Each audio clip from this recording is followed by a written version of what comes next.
नमस्कार। रेलवे की YouTube channel पर आपका एक बार फिर से बहुत स्वागत है। आज हम सब बात करने वाले हैं एक बेहद ही महत्वपूर्ण विषय है। रेल में जब हम यात्रा करते समय किसी भी रिजर्व क्लास में आरएसी में बर्थ पाते हैं, तो ऐसे में ये आरएसी क्लियर कैसे होते हैं, टीटी इस पर क्या कार्रवाई करते हैं, इनकी प्रोसेस क्या है आखिर, और इनसे संबंधित कुछ टेक्निकल शब्दों के बारे में भी जानकारी हम लेंगे। तो सबसे पहले मैं एक शब्द रखता हूँ, नॉट टर्न अप, जिसे टीटी अपने चार्ट में एनटी के रूप में मार्क करते हैं। होता है जब कोई यात्री अपने रिजर्व क्लास में कोई बर्थ का बुकिंग करते हैं और अंत समय तक यात्रा के लिए नहीं आ पाते हैं, तो ऐसे बर्थ को नॉट टर्न अप के रूप में मार्क किया जाता है। कभी कभी एक पूरे टिकट के सभी यात्री नहीं आ पाते हैं, वहीं कभी कभी एक टिकट के कुछ यात्री आते हैं और कुछ एक यात्री यात्रा करने के लिए नहीं आ पाते हैं, या किसी भी कारण से, व्यक्तिगत कारण, ट्रैफिक के कारण से हो सकता है। तो ऐसे बर्थ का इस्तेमाल रेलवे टीटी जो है आरएसी के लिए करने के लिए करते हैं। वहीं कुछ बर्थ ऐसे हैं जो लास्ट में वैकेंट रह जाते हैं, या चार्ट बनने के बाद फाइनल चार्ट के समय, सेकंड चार्ट के समय भी कैंसिल होते हैं। तो वैसे बर्थ जो कैंसिल होते हैं, जो बर्थ के पैसेंजर नहीं आ पाते हैं और जो इस टाइप के नॉट टर्न बर्थ मिलते हैं, उन सब का इस्तेमाल टीटी आगे वाले छोटे स्टेशनों या अन्य स्टेशनों पे पुल्ड कोटा में कोई उसी स्टेशन का अगर आरएसी का पैसेंजर आता है, या लंबी दूरियों का जो आरएसी का पैसेंजर, उन सबको इन्हीं प्रकार के बर्थों का अलॉटमेंट करते हैं। अब आरएसी क्या है? एक ही जब साइड कोच में साइड सीट में जो है दो व्यक्तियों को एकोमोडेशन दिया जाता है, जिसमें वो बैठकर शेयर करते हुए जाते हैं, तो इसे आरएसी कहते हैं, रिजर्वेशन अगेंस्ट कैंसिलेशन। इसमें क्या होता है, जब कोई भी बर्थ कैंसिल होता है, कोई berth vacant not turn up आ जाता है, तो ऐसे आरएसी पैसेंजर को देकर उन्हें उनके बर्थ को कंफर्म कर दिया जाता है, जिससे फिर वो पूरे बर्थ का इस्तेमाल कर यात्रा कर पाते हैं। अब सवाल है कि क्या जो आरएसी के पैसेंजर होते हैं उनका स्लीपिंग और एक सबका प्रोविजन हमेशा हो पाता, तो ऐसा संभव नहीं हो पाता है। हालांकि रेलवे एडमिनिस्ट्रेशन हमेशा प्रयास रहती है कि ऐसे यात्रियों को आरएसी क्लियर करने के लिए हर संभव, हर कोच से मदद लेते हुए, खाली बर्थ का इस्तेमाल करते हुए ऐसे यात्रियों को कंफर्म बर्थ दिया जाए। एक और, जहां पहले रात्रि के 9 बजे से सुबह 6 बजे तक सोने का समय दिया गया था, उसमें अमेंडमेंट्स करते हुए अब रात्रि के 10 बजे से सुबह 6 बजे तक का समय सोने के लिए निर्धारित किया गया है।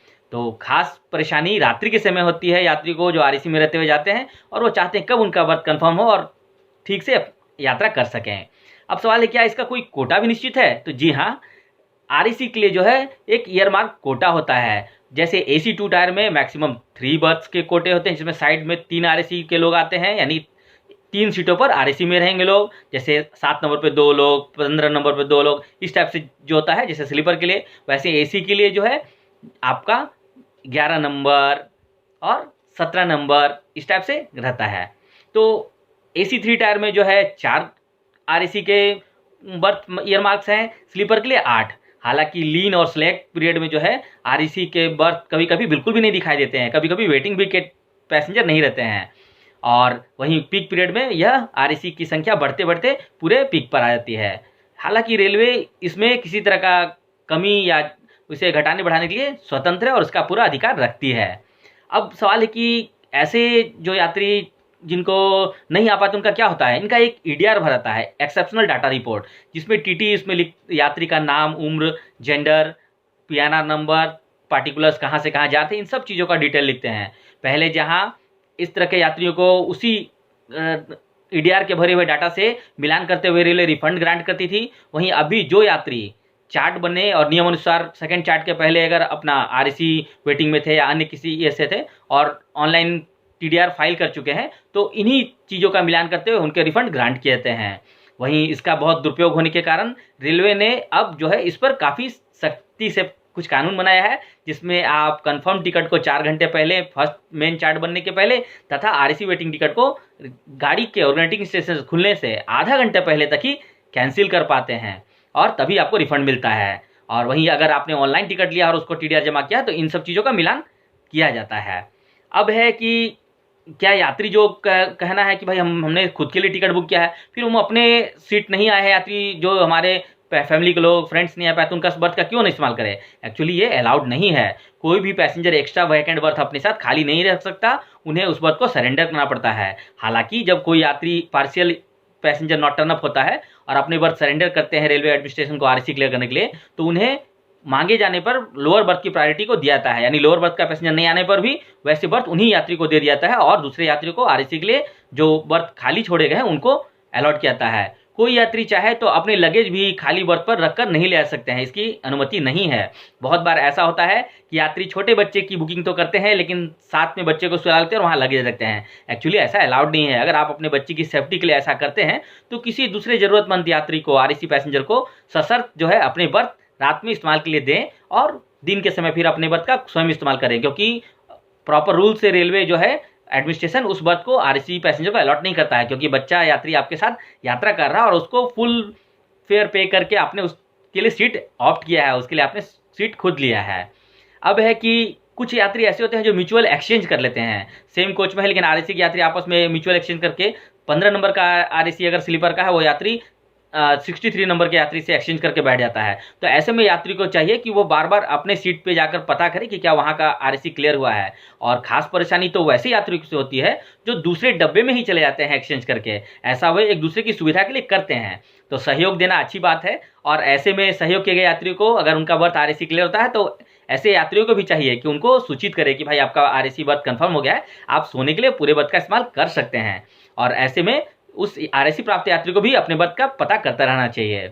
अब यात्रियों को सुविधा को ध्यान में रखते हुए बहुत सारी चीज़ों में बदलाव लाया। जैसे अब जो है, अब अगर आप उस स्टेशन पे शुरू में प्रारंभ में नहीं चढ़ पाते हैं तो आप चाहें तो 24 घंटे पहले गाड़ी के खुलने से अपने बोर्डिंग स्टेशन का बदलाव कर सकते हैं। वहीं जो है प्रीमियम तत्काल और तत्काल टिकट, इन सब में कुछ कुछ का रिस्ट्रिक्शन है जिसमें यात्रा का बोर्डिंग स्टेशन का बदलाव नहीं किया जा सकता है। और अगर मान लिया कोई यात्री बोर्डिंग स्टेशन बदलने के बाद भी अपने फिर से बुक स्टेशन पे चढ़ जाता है तो ऐसे में उस चीज़ को भी रेलवे ने बदलाव करते हुए नए कानून के तहत अब उसे किसी प्रकार की पेनल्टी नहीं देनी पड़ती है। अगर बर्थ खाली होता है तो ऐसे यात्रियों को railway TT, railway administration birth provide करके उनके बोर्डिंग स्टेशन तक जाने देती है। कारण यह है कि उनके बोर्डिंग स्टेशन बदलने के बाद रेलवे जो है उनके पुराने बुक किए बर्थ को किसी दूसरे पैसेंजर को, जरूरतमंद पैसेंजर को अलॉट भी कर देती है। तो ऐसे में हम उसका क्लेम नहीं कर सकते हैं। जहां भी हमें एकोमोडेशन अवेलेबल हो वहां पर हमें यात्रा करना चाहिए, फिर वापस अपने बोर्डिंग स्टेशन पे अपने बर्थ पे जा सकते हैं। अब जो भी यात्री जो है अगर अपने किसी साथी यात्री के नहीं आने पर टिकट को कैंसिल करना चाहें, अगर चाहे कि भाई हमारे साथ वाले यात्री फैमिली मेंबर नहीं आया, तो ऐसे यात्रियों को सुविधा है कि वो चाहें तो अपने रेलवे के टाइम टेबल और कुछ नियमों को पालन करते हुए अपने टिकट को कैंसिल करा सकते हैं। एक और जहां अगर कंफर्म टिकट को पार्शियल कैंसिल करना चाहते हैं, वैसे नॉट टर्न अप पैसेंजर, वैसे पैसेंजर जो नहीं आने वाले हैं, जिनकी यात्रा की प्लानिंग कैंसिल हो गई है, तो 48 घंटे पहले कंफर्म टिकट को अगर हम जाते हैं तो फर्स्ट क्लास के लिए 250 रुपये पर पैसेंजर, सेकेंड एसी के लिए जो है 210 रुपये पर पैसेंजर, थर्ड एसी के लिए 190 रुपये पर पैसेंजर, स्लीपर के लिए 120 रुपये तथा सेकेंड सीटिंग रिजर्व क्लास के लिए 60 रुपीज़ पर पैसेंजर के रेट से कट जाता है। यहाँ फर्स्ट क्लास मैंने फर्स्ट एसी के लिए कहा था। अब है कि अगर कोई यात्री 48 घंटे से 12 घंटे पहले अगर ऐसा कैंसिलेशन के लिए जाता है अपने किसी पार्शियल कंफर्म पैसेंजर का, तो उसके लिए 25% जो फेयर जो है उसका कट जाता है और बाकी पैसे उसको उस यात्री के लौटा दिए जाते हैं। इसमें मिनिमम जो फेयर है और वो रेट अप्लाई होता है। अगर यात्री 12 घंटे से लेकर 4 घंटे पहले अगर चाहता है कि हम चार्ट बनने के पहले कैंसिल करें, तो उसके लिए उसे नहीं आने वाले यात्री के लिए 50% पैसे जो है फेयर के काट कर रिफंड कर दिए जाते हैं। और अगर यात्री आरएसी या वेटिंग लिस्ट पैसेंजर का हो तो ऐसे passenger second chart, main chart के बाद सेकेंड चार्ट 30 मिनट पहले, यानी गाड़ी खुलने के 30 मिनट पहले तक कैंसिल कराने पर जो होता है स्लीपर के लिए जहां एक और मिनिमम 60 रुपये पर यात्री, वहीं एसी अपर क्लास के हर एक यात्री के लिए, एक यात्री के लिए 65 रुपये प्रति यात्री की दर से काटकर बाकी पैसे लौटा दिए जाते हैं। और शेष यात्री जो है फिर अपनी यात्रा कर सकते हैं। जो यात्री नहीं आ रहा है उस बर्थ का जो होता है, कभी कभी रेलवे खुद से ऑटोमेटिक सिस्टम से बर्थ, अगर वो यात्री आरएसी में था तो हो सकता है दूसरे पैसेंजर का बर्थ जो है और उसके बर्थ को चेंज करते हुए, मतलब जो यात्री पहले आरएसी में थे और ट्रेवल करेंगे और जो यात्री कंफर्म था वो नहीं आने वाला है, तो भी वो बर्थ चेंज होकर आरएसी वाला पैसेंजर कंफर्म में होता है और आरएसी का बर्थ कैंसिल होता है। मतलब रेलवे इसमें यात्री को सुविधा को ध्यान में रखती है और वहीं नॉट टर्न अप होने वाले पैसेंजर, नहीं यात्रा का प्लान करने वाले पैसेंजर का रिफंड भी देती है।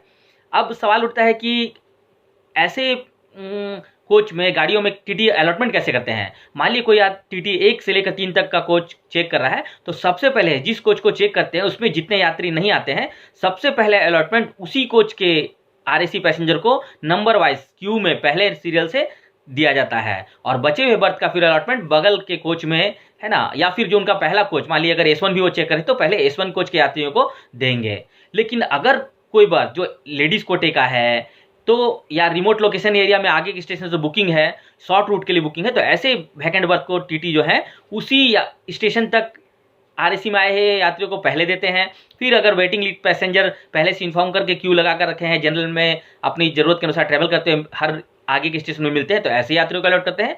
अथवा जनरल टिकट या पास पीटीओ होल्डर्स को जो भी टिकट बनाकर आए हैं उनको अलॉट करते हैं। लेकिन ऐसे शॉर्ट रूट का या certain ladies quota, remote quota के बर्थ को थ्रू पैसेंजर को अलॉट नहीं किया जाता है। अब है कि कुछ यात्रियों में भ्रांति है कि 100 किलोमीटर एक स्टेशन तक नहीं आने से या 2 स्टेशन 200 किलोमीटर नहीं आने से चलता है और हमें वो बर्थ मिल जाता है। ऐसी बात नहीं है, ये सब भ्रांतियां हैं।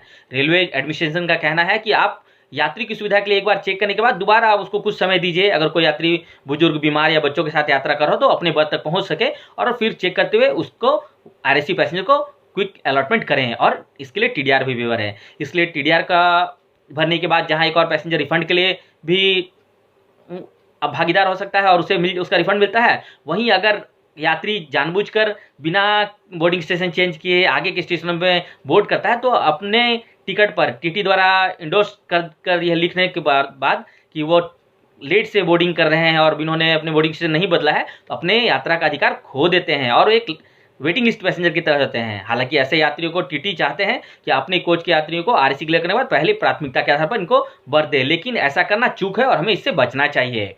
अब है कि अगर हम ऐसा करते हैं, अपने साथ नहीं आए हुए यात्री का किसी तरह का झूठा घोषणा करते हैं कि हमारे साथ यात्री है, तो ऐसे बहुत सारे कानूनी प्रकरणों में हम पढ़ सकते हैं।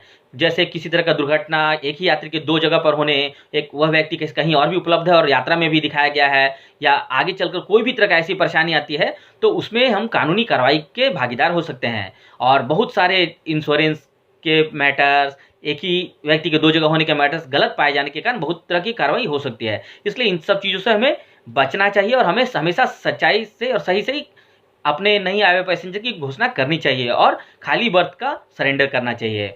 अब है कि यात्री अगर अलग अलग कोच में अपना बुकिंग पाता है तो ऐसे में चाहिए कि पहले टीटी को चार्ट में जाकर इसकी सूचना दे और इसको लिखकर हम इंडोर्स करा दे टिकट को, ताकि हमारे बर्थ किसी दूसरे यात्री को अलॉटमेंट नहीं किया जाए। अब सवाल है कि आरएसी पैसेंजर जो है, क्या हमेशा हर कोच का जो कोच नहीं चेक हुआ उसके भी कोच को प्रायोरिटी दी जाएगी? तो नहीं, ऐसा नहीं है। टीटी पहले अपने चेक्ड कोच को प्रायोरिटी देते हैं। उन सब का आरएसी क्लियर होने के बाद वैकेंट बर्थ होने पर दूसरे टीटी को वो बर्थ पास ओवर करते हैं ताकि वो अपने कोच का आरएसी क्लियर करें, और जो कोच बाद में चेक किए जाते हैं उन सब का आरएसी फिर बाद में खाली दिए गए बर्थ को और तथा उस कोच में पाए गए बर्थ के अनुसार किया जाता है। तो इन सब बातों का ध्यान रखते हुए हमें इस आरएसी का जो है ये को धैर्यपूर्वक ये करना चाहिए और हमेशा बताए गए नियमों का पालन करना चाहिए। हालांकि कैंसिलेशन टिकट के मामले में विस्तृत जानकारी के लिए आप हमारे रेलवे टिकट कैंसिलेशन को यूट्यूब में देखकर अधिक जानकारी प्राप्त कर सकते हैं। अगर आपको मेरा यह वीडियो पसंद आया हो तो कृपया इसे कमेंट, लाइक तथा शेयर करना न भूलें। धन्यवाद।